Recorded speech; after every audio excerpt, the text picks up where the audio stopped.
ሰላም ጤና ይስጥልኝ ውድ የምናስብ ቤተሰቦቻችን እንደምን ከርማችኋል? ይህ በየሳምንቱ ዘወትር ቅዳሜ እየተዘጋጀ ወደ እናንተ የምናደርሰው ኑ እናስብ የተሰኘው ፕሮግራማችን ነው። በዚህ ፕሮግራም እናንተን ያዝናናሉ፣ ያስተምራሉ፣ ይገነባሉ እንዲሁም የተለያዩ መጽሐፍ ነክ ወሬዎችና ጥበባዊ መረጃዎችን ያስጨብጣሉ ብለን የምናስባቸውን ርዕሰ ጉዳዮች ወደ እናንተ የምናደርስበት ልዩ ፕሮግራም ነው። ስለሆነም እንደተለመደው አብራችሁ እንድትቆዩ እንጋብዛለን። ለዛሬ ወደ እናንተ ለማድረስ የመረጥነው በ2016 ታትሞ ለንባብ የበቃው የአንጋፋው ደራሲ አለማየሁ ገላጋይ ስራ የሆነው ማዕበል ጠሪ ወፍ ከተሰኘው መጽሐፍ በገጽ 244 ላይ የሚገኘውን ዘመንና ገብረ ክርስቶሳዊ ጣፈንታ የተሰኘው ርዕስ ይሆናል። እንደሚታወቀው አንጋፋው ባለቅኔና ሰዓሊ ገብረ ክርስቶስ ደስታ ለ3 ዓመታት ያህል በስደት አሜሪካን ሀገር በነበረበት ሰዓት ነበር ህይወቱ ያለፈው። ሆኖም አስክሬኑ የሀገሩን አፈር ተነፍጎ በባዕድ ሀገር በባዕድ መሬት መቀበሩን አስመልክቶ የተሰማን ቁጭት በዚህ ርዕስ በዚህ መልኩ ቀርቧልና እንድትከታተሉን በድጋሚ እጋብዛለሁ። ዘመንና ገብረ ክርስቶሳዊ ዕጣ ፈንታ። ካለንበት ቀናት ወደ ኋላ፣ ቀናት ወደፊት 2 ዕለታት አሉ። 2 አንጋፋ ባለቅኔዎች የሚታወሱበት። ቀናት ወደ ኋላ ሎሬት ጸጋዬ ገብረመድኅን አለ። ቀናት ወደፊት ባለቅኔና ሰዓሊ ገብረ ክርስቶስ ደስታ አለ። ጸጋዬ የካቲት 18 ቀን በስደት እጅ ተይዞ አሜሪካ ውስጥ ሞተ። ገብረ ክርስቶስ የስደት ቁራኛ ማቆት መጋቢት 21 ቀን እዛው አሜሪካ አረፈ። ጸጋዬ 8 ዓመት ሞላው። ገብረ ክርስቶስ 32 ጥቢ ያሳለፈ። ጸጋዬ ለሀገሩ አፈር በቃ። ገብረ ክርስቶስ ግን ይቆጫል። እግዚኦ የ32 ዓመታት ዝምታና ቸልታችን እንደ ፉርጎ ተቀጣጥለው በፊታችን ነጎዱ። መጋቢት 21 ቀን 1973 ዓ.ም ገብረ ክርስቶስ ሕይወቱ ያለፈችበት ዕለት ነበረች። በአብዮቱ ግፊት ሳይወድ የተሰደደበት ባዕድ ሀገር ፍቅሩን በግጥም ሲያስታምም የ3 ዓመታት ያህል ቆይቶ ነው የፀጉረ ሉጥ ሞት የሞተው። ይቆጫል። ሀገሬ ውበት ነው ለምለምና ነፋስ የሚጫወትበት፣ ፀሐይ የሞላበት ቀለም የሞላበት። ሀገሬ ቆላ ነው ደጋ ወይና ደጋ፣ እዚያ ብርሃን አለ ሌሊቱ ሲነጋ።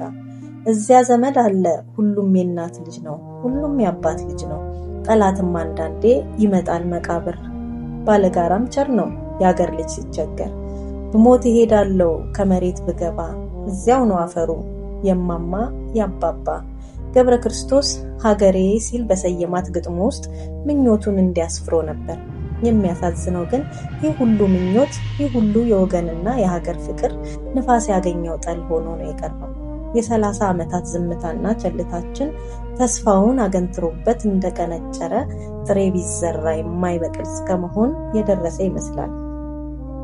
እንደ ምኞቱ ለሀገሩ መሬት ሳይበቃ አሜሪካ ኦክላሆማ ውስጥ በመሸ እንግዳ ተቀብሯል። አንዳንድ ጊዜ ሁኔታዎች እንዲጨክናሉ። ብዙ አትጠይቅም፣ እሱኑ አታገኝም። ገጣሚ ሰለሞን ደሬሳ ስለ ገብረ ክርስቶስ እንዲህ ብሎ ነበር። በአብዮቱ ዘመን ነው። ደሬሳ ስለ ገብረ ክርስቶስ ሲናገር ለኢትዮጵያውያን ጸሐፊዎችና ሰዓሊዎች ችግር ይደርሰባቸዋል ብዬ ገምት ነበር። ገብረ ክርስቶስ ደረሰበት።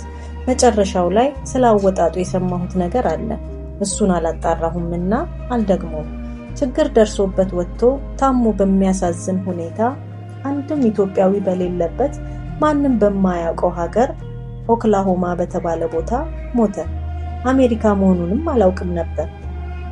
እኔ ያለሁበት ሚኒሶታ፣ እሱ ያለው ኦክላሆማ ነበር። ብሰማና ባውቅ ኖሮ ቢያንስ ሲሞት የሚያውቀውን ፊት እያየ ይሞት ነበር። አሁን ሳስታውሰው በጣም ሆዴን ይበላኛል ነበር ያለው። ከአሟሟቱ በላይ ሆድ የሚበላው ወጥቶ የመቅረቱ ጉዳይ ነው። የገብረ ክርስቶስ መንፈስ ከትውልድ ሀገሩ መሬት የማይነጠል የብርቅዬ ተክል ባህሪ አለው። በለመለመበት ብቻ ለመድረቅ፣ ባፈራበት ብቻ ለመርገፍ የተፈጠረ መቅደስ ነው ሀገሬ፣ አድባር ነው ሀገሬ፣ አገሬ አርማ ነው የነጻነት ዋንጫ፣ በቀይ የተጌጠ በአረንጓዴ ቢጫ። አገሬ ታቦት ነው መቅደሰ የሃይማኖት፣ ዘመን የፈተነው በጸበል በጸሎት። ለምለም ነው ሀገሬ፣ ውበት ነው ሀገሬ፣ ገብረ ክርስቶስ ሀገሩ ፍቅሩ ነበረች። የህይወቱ ትርጓሜ በግጥሞቹ ውስጥ ስለ ፍቅር፣ ስለ ናፍቆት፣ ስለ ቸርነት፣ ስለ ጠላትነት ሲያጫውተን ሀገሩ የነገሮች ማንጸሪያ ሆና ነው የምትቀርበው። ለገብረ ክርስቶስ ኢትዮጵያ ቁዛሜው ነበረች፣ አዝሎ ሹሩሩ የሚላት።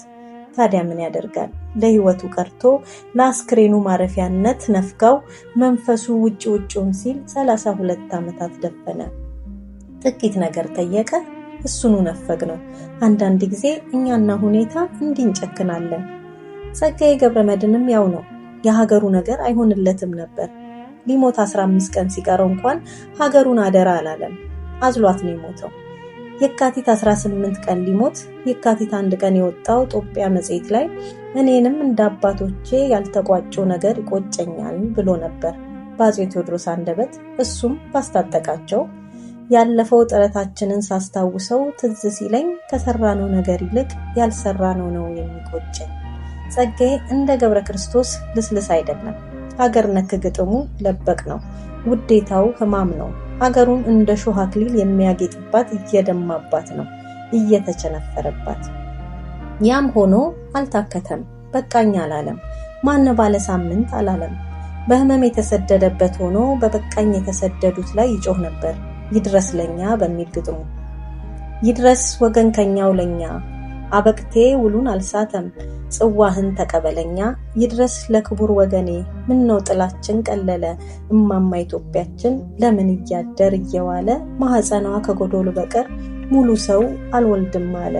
ስደተኝነት ግቡ፣ ለሆድ ባርነት ሩቅ ማደር፣ እንደ ወዶ ገባ ውሻ በባዕድ እብሪት መደፈር፣ የቁሞት ኑሮ ነው ስሙ አለሁ ለማለት መገደር። ጸጋዬ ይህን ባለ ዓመት ባልሞላው ጊዜ ውስጥ በጤና እክል ምክንያት ለስደት ተዳረገ። የፈራው ደረሰ፣ የጠላው ወረሰው። ህመሙ እንኳን ከአህጉር አህጉር ቀርቶ ከመንደር መንደር የሚያላውስ አልነበረም።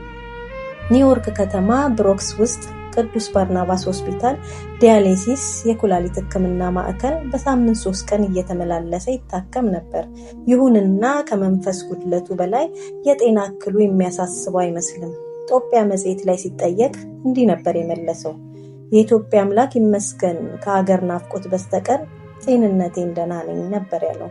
ስለ ጸጋዬ የሚቆጨን ከሁኔታዎች መጥመም ጋር ተያይዞ ነው። በህማም እግር ብረት ታስሮ ለሚያኖምረው ስደት ከሚዳረግ ምን አለ ኢትዮጵያ እቅፍ ውስጥ እንደተገኘ እቅፏ ውስጥ በጠፋ የሚል ቁጭትና ወቀሳ ያለብን ከወደ ገብረ ክርስቶስ ገደማ ነው። ብሞት እሄዳለሁ ሲል ሙት እግር እንደሌለው አጥቶት ይሆን? አይደለም። እኛ ላይ የጣለውን ተስፋ ነው የመተማመኛ ፍካሪ ያደረገው። እዚያ ነፃነት አለ፣ በሀገር መመካት፣ በተወዳጅነት፣ በባለቤትነት እዚያ ነፃነት አለ ሲል መቅጠሙ ለአጸደ ስጋው ብቻ አልነበረም፣ ለመንፈሱም እንጂ። እንደ ብርቅዬ ተክል በለመለመበት መሬት ላይ ብቻ ለመድረቅ፣ ባፈራበት ሀገር ላይ ብቻ ለመርገፍ የተፈጠረው ገብረ ክርስቶስ ብቻ አይደለም።